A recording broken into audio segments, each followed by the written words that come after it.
Camerounaises, Camerounais, mes chers compatriotes, le drame national qui se déroule sous nos yeux m'amène à m'adresser à vous ce jour sur deux sujets qui interpellent la plupart des Camerounais. D'une part, la situation de guerre civile qui détruit avec une rare violence les régions anglophones du nord-ouest et du sud-ouest, et d'autre part, le plan national de résistance au hold-up électoral dans sa phase 2, sur la guerre civile qui ravage les régions du nord-ouest et du sud-ouest.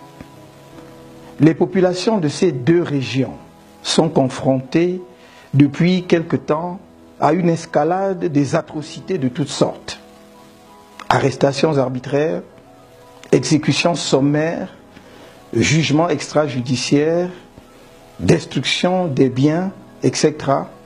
Cela dans l'indifférence totale du pouvoir en place. Certaines statistiques font état de plusieurs centaines de morts dans les deux régions, comprenant des militaires, des séparatistes et des civils, et de plusieurs centaines de milliers de populations déplacées. Le pouvoir de Yaoundé a privilégié, depuis le début de ce conflit, le recours aux armes, qui ne contribuent qu'à exacerber la situation. En raison des défaillances de son leadership et de sa gouvernance, il devient chaque jour plus clair que ce pouvoir a perdu toute crédibilité, pouvant lui permettre d'apporter l'apaisement nécessaire et de résoudre ce problème de manière satisfaisante pour tous les protagonistes du conflit. Or, si rien n'est fait rapidement, il est à craindre que l'escalade observée ne débouche sur une guerre totale. Lors de la campagne électorale, j'avais pris l'engagement qu'une fois élu, le problème de nos compatriotes du nord-ouest et du sud-ouest sera l'une de mes priorités. Aussi, fort de la confiance que vous m'avez accordée, et face à l'escalade des souffrances dans les deux régions anglophones du nord-ouest et du sud-ouest, qui fait de la résolution de ce problème une urgence absolue, j'interpelle les différentes parties prenantes à travers les propositions ci-après, qui visent à apporter des solutions concrètes aux griefs de nos compatriotes des deux régions directement concernées, dans le respect de l'unité de notre nation. Ainsi que je l'ai indiqué dans mes différentes déclarations antérieures, ma démarche pour la résolution de cette crise est sous-tendue par la condition préalable que les sécessionnistes s'engagent à renoncer à la partition du pays et à la recherche d'une telle partition. Considérant que cette condition préalable sera acceptée de tous, je propose les actions suivantes à toutes les parties prenantes. Au plan militaire, j'appelle à un cessez-le-feu immédiat et à la mise en place d'un processus de désarmement, démobilisation et réinsertion des combattants insurgés. Je demande une amnistie générale au bénéfice de toutes les personnes impliquées dans ce conflit, assortie d'une libération des personnes détenues dans ce cadre. Au plan humanitaire, j'adresse un message de profonde compassion aux familles des personnes décédées dans le cadre de ce conflit fratricide, notamment parmi les forces de défense nationale et les populations civiles. Mes prières accompagnent également les victimes blessées et leurs familles. Face aux atrocités subies par les populations des régions concernées, des mesures urgentes s'imposent. Dans cette optique, j'adresse aux populations du nord-ouest et du sud-ouest un message d'encouragement et de solidarité dans leurs souffrances et les exhorte à se préparer à regagner leurs villes et villages dès que les conditions seront réunies à cet effet. Je voudrais vous assurer que des initiatives sont prises dès à présent en direction de la communauté internationale pour arrêter le conflit et les atrocités qu'il entraîne. Des mesures seront prises pour la compensation des pertes des biens liés à ce conflit, y compris la reconstruction des maisons détruites et l'allocation aux victimes des pertes de dotations financières pour leur permettre de démarrer leurs activités.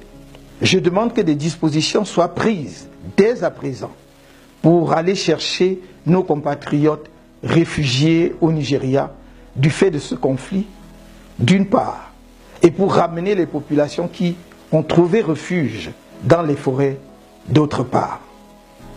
J'en appelle à la solidarité et à l'indignation de mes compatriotes francophones par rapport au sort de leurs frères et sœurs des régions du Nord-Ouest et du Sud-Ouest.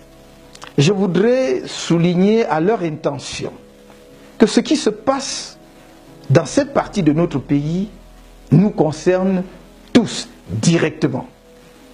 Ne cédez point aux sirènes de la division.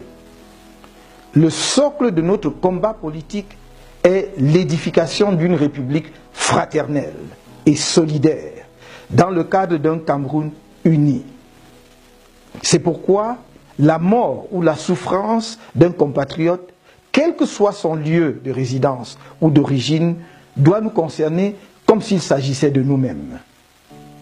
Ne nous laissons pas aller à l'indifférence ambiante, dont on ne se réveille souvent que lorsqu'on est devenu soi-même victime de l'inacceptable. Dans cette optique, je crois qu'il est plus que temps de prendre des initiatives concrètes de solidarité avec nos frères et sœurs anglophones. Aussi, je demande aux populations des régions francophones du pays de mettre en œuvre avec engagement et détermination les mesures suivantes. A. Pour le reste du mois de novembre et jusqu'à la fin du mois de décembre 2018, d'observer une demi-journée sans activité. Villes et villages morts, tous les lundis, à partir de 13 h, afin d'amener le pouvoir à prendre, sans plus tarder, les mesures significatives nécessaires pour engager la résolution de la crise qui ravage les régions concernées, en sorte que les populations de ces régions passent les fêtes de fin d'année dans leurs familles. Les Camerounais de l'intérieur et de la diaspora sont amenés à manifester leur solidarité la plus généreuse envers les familles des régions du Nord-Ouest et du Sud-Ouest, particulièrement touchées par le conflit en cours, par des dons, notamment en denrées alimentaires, vêtements, argent, etc., afin que ces familles passent des fêtes de Noël et de fin d'année moins difficiles. Les dons doivent être envoyés à la fondation Aya, Aya Foundation, dont le responsable est M. Abine Aya Aya. L'adresse de la fondation est mentionnée en bas de votre écran. B. Du 1er au 15 janvier 2019, si aucune mesure significative pour résoudre la crise anglophone n'est prise par le pouvoir, la durée des villes et villages morts sera étendue à une journée entière, tous les lundis, comme dans les régions anglophones. C. À partir du 16 janvier 2019, si le pouvoir persiste dans l'option militaire et le refus de toute initiative politique pour régler la crise dans les régions anglophones du pays, j'appellerai les Camerounais de toutes les régions et jusque dans les moindres villages à de gigantesques marches pacifiques tous les samedis. Car, bien que mon souci constant soit d'épargner les vies des Camerounais, nous ne pouvons laisser sans rien faire que continue de couler comme un torrent le sang de nos compatriotes, pour la plupart d'innocentes et paisibles populations, ou de nos soldats de toutes origines régionales, embarqués dans une sale guerre. Que le régime nous tue tous, s'il le veut. Mais nous ne nous bornerons plus à des propositions dont il se moque complètement. Nous allons agir jusqu'à ce qu'une solution politique adéquate soit apportée à cette crise. C.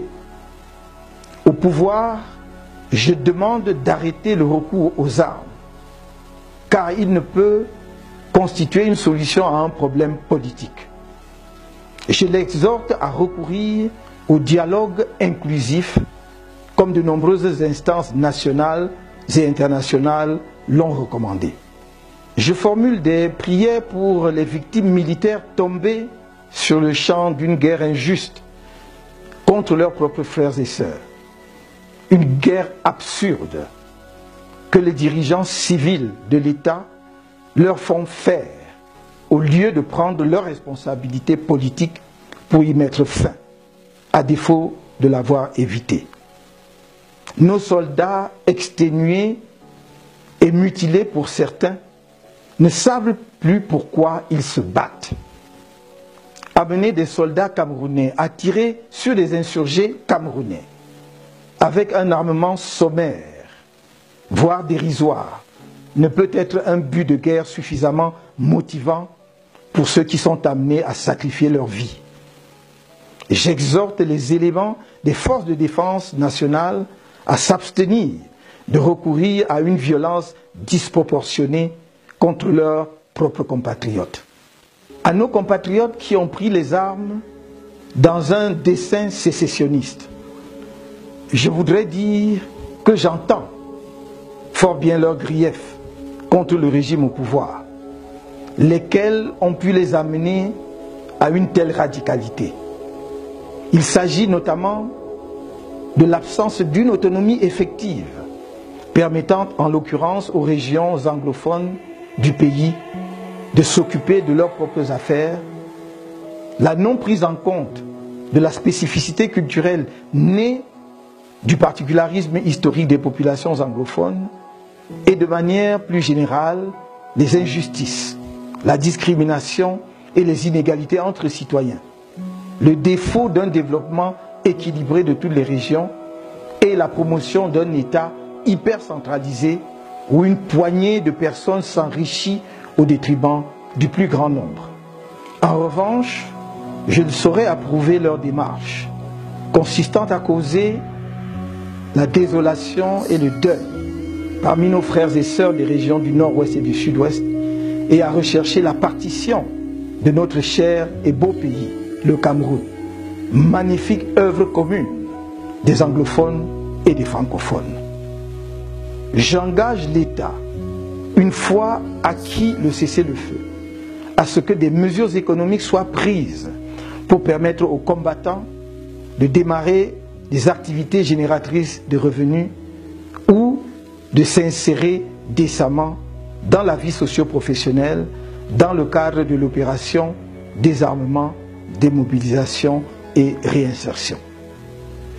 À la communauté économique des États de l'Afrique centrale, l'Union africaine et aux Nations unies, je leur demande d'accorder l'attention voulue et la priorité nécessaire à une résolution urgente de la crise dans le nord-ouest et le sud-ouest du Cameroun. Combien de morts, de réfugiés, de veuves et de veufs, d'orphelins supplémentaires faut-il pour que vos organisations respectives posent un regard compatissant sur la tragédie qui accourt dans les régions anglophones de mon pays. Quelle que soit la qualification juridique qui sera retenue ultimement, les atrocités qui y sont commises sont des crimes parmi les plus graves identifiés par la communauté internationale et lourdement sanctionnés parce qu'ils bouleversent la conscience humaine. L'escalade en cours dans cette crise pourrait engendrer une situation d'instabilité économique, sociale et politique dans la sous-région d'Afrique centrale. aux pays amis du Cameroun, je voudrais rappeler que l'histoire des conflits récents enseigne que l'indifférence et l'attentisme sont de graves erreurs dans la résolution des conflits. Ils aboutissent généralement à des catastrophes humanitaires dont on aurait pu faire l'économie si l'on en avait pris conscience à temps pour agir par des mesures préventives et politiques. Ces pays amis ne doivent donc épargner aucun effort pour aider le Cameroun à mettre rapidement un terme au massacre en cours dans les régions anglophones du pays avant qu'il ne soit trop tard. Sur le plan politique, il convient de reconnaître que la crise qui sévit dans les régions du nord-ouest et du sud-ouest provient du refus de prendre en compte leurs spécificités historiques et culturelles, conséquence de la double administration britannique et française sur le Cameroun à l'issue de la Première Guerre mondiale. Cette myopie, qui constitue un motif essentiel sous-jacent des griefs des populations anglophones, a entraîné, faut-il encore le rappeler, la marginalisation des régions anglophones dans le processus du développement économique, politique et culturel du pays, et plus récemment dans le processus électoral. Or, de même que nous ne pouvons pas nier que ces circonstances historiques ont contribué d'une certaine manière à l'enrichissement de notre patrimoine culturel, il est indéniable qu'elles ont créé certains particularismes qui sont à l'origine de la complexification de notre système sociopolitique. Résoudre durablement la crise anglophone nous impose de nous pencher sur l'évolution et les conditions de fonctionnement de l'État du Cameroun en tant que fruit du double héritage des administrations britanniques et françaises sur notre pays. Nous ne devons pas avoir peur de nous livrer à cet exercice dès lors qu'il est admis qu'il a pour finalité de bâtir une nation camerounaise plus solide sur ses bases et forte de l'unité du destin de toutes ses composantes socio-historiques et culturelles. Revoir l'architecture étatique de notre pays en vue de sortir d'une hypercentralisation et de promouvoir le développement des collectivités territoriales décentralisées ne peut en aucune façon fragiliser notre pays. Cela ne peut que le renforcer en accélérant le rythme de son développement, grâce notamment à l'épanouissement des régions qui en deviendraient les moteurs. Dans cette perspective, il convient d'aller au-delà des problèmes spécifiques des régions du nord-ouest et du sud-ouest pour répondre à la problématique plus générale de l'autonomie et du développement de l'ensemble des régions du Cameroun. Dans cette optique, je m'engage à réaliser dans les meilleurs délais, en tout cas à l'issue du dialogue inclusif, l'indispensable réforme de l'État pour une prise en main effective par les régions de leur développement, l'État central devant veiller aux grands équilibres en la matière. Afin de répondre aux attentes spécifiques des régions anglophones d'une part et à l'exigence de la réforme de l'État pour une large autonomie de l'ensemble des régions du pays d'autre part, les initiatives suivantes seront lancées. A. La mise sur pied à très court terme d'une commission vérité et réconciliation visant à informer la mémoire collective et à recréer les conditions de confiance entre les compatriotes anglophones et francophones et entre les populations des régions meurtries et l'État. B. La mise en place à très court terme d'un cadre de dialogue inclusif visant à recueillir les préoccupations de toutes les parties prenantes ainsi que des propositions de solutions. C. La création d'une mission spéciale pour un développement régional équilibré avec un mandat limité dans le temps. Cette mission spéciale, multidisciplinaire, devra procéder à l'inventaire et à l'analyse des expériences des différents pays qui ont été confrontés à une situation similaire à celle du Cameroun, proposer une évaluation comparative des solutions en termes d'avantages et d'inconvénients, ce processus devant permettre à notre pays d'adopter les meilleures pratiques en la matière de manière à éviter les écueils que d'autres pays ont pu expérimenter avant le nôtre. D. L'octroi de compétences spéciales aux régions du Nord-Ouest et du Sud-Ouest pour une prise en compte effective et efficiente de leurs particularités dans des domaines convenus. Sur la phase 2 du programme de résistance nationale au hold-up électoral, il y a quelques jours, de retour du siège de l'Union africaine à Addis Abeba, je me suis arrêté à Douala pour rendre visite aux résistants cassés par la machine sécuritaire du régime lors des marches pacifiques du 27 octobre, visiter le siège régional du MRC qui avait été endommagé par les forces de maintien de l'ordre le même jour et exhorter les populations de Douala à se mobiliser massivement le 4 décembre pour soutenir les résistants qui sont traduits en justice pour avoir dit pacifiquement non au hold-up. Après le bref message que j'ai délivré à cette occasion, certains ont annoncé bruyamment la fin de la résistance nationale et la reconnaissance par moi de la victoire du président sortant fabriquée par le Conseil constitutionnel. Laissez-les à leurs illusions. Leurs tentatives de déstabilisation de la résistance nationale sont peine perdue. Je vous ai dit à Yaoundé, le 6 novembre dernier, que la résistance nationale ne faisait que commencer. Je vous ai dit à Douala, le 19 novembre, de rester mobilisés, car la résistance continue. Je vous le redis aujourd'hui, la résistance au hold-up électoral se poursuit. Elle s'enrichit dans ses formes d'expression. La diaspora camerounaise en est aujourd'hui un des porte-flambeaux et l'action internationale s'approfondit. Je vous ai dit que je ne souhaite perdre aucun parmi vous. Je vous le réitère aujourd'hui. Car organiser une manifestation pacifique non au hold-up requiert méthode et préparation.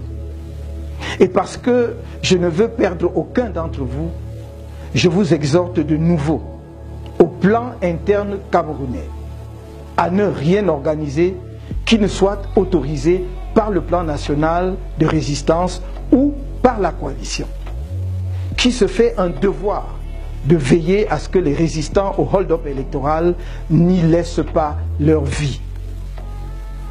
À chaque phase de la résistance, la coalition arrêtera les mesures à mettre en œuvre après évaluation de la situation. Gardez à l'esprit que le but ultime du plan national de résistance est la restauration de la vérité des urnes au soir du 7 octobre. Cette vérité qui fait de moi le président élu de la République du Cameroun. À ce titre, toutes nos actions ont jusqu'à présent concouru à ce but et continueront d'y concourir. La résistance ne s'arrête pas.